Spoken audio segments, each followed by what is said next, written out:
Hi, my name is Johnny Depp, and I'm very, very, very happy and proud to be here with Chideo. Um, as the work that they're doing is some of the most important work that anyone can do, which is to say that it's all about charity, it's all about giving back, it's all about helping those in need.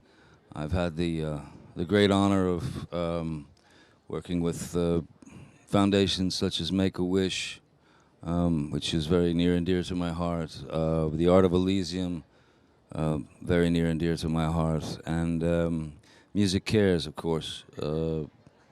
It's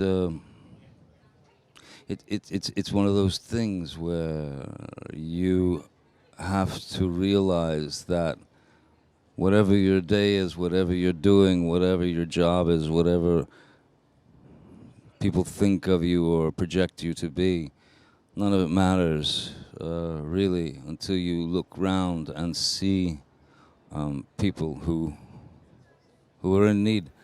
And I think probably the best benefit of my job is to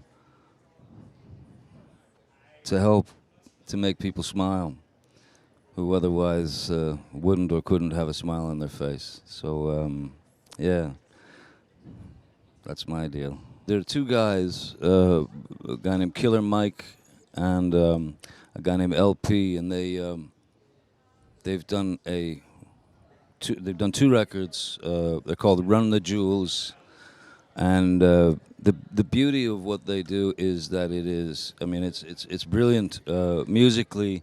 It's brilliant sonically, but the lyrics are very. They have a way of touching kids and making people think about the day to day, and making people think about, hey, it's just as easy to do something good than it is to do something bad.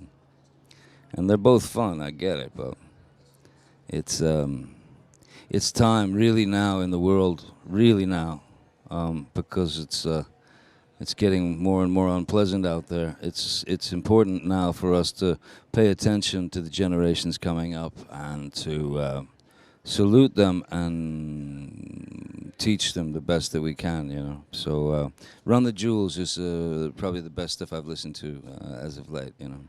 And there's a message, you know, which is good. The fact that Ken Ehrlich and the rest of the folks here decided that our band would come in and play virtually an unknown band, even though Alice Cooper and Joe Perry and Matt Sorum and Duff McKagan are in it. But a first-time band on live television, our sort of debut, and we're playing a song that no one knows, but it's strong enough to where I believe, yeah, it'll be accepted, you know. I remember I wrote it in the forward to Joe Perry's book. There was a moment as a kid, maybe 12, you know, maybe just 12, who I was stopped at a stoplight with my folks or whatever, and to my left I heard this music, you know, and I looked over and there was a band playing in the parking lot of a shopping center, and they were playing Dream On, and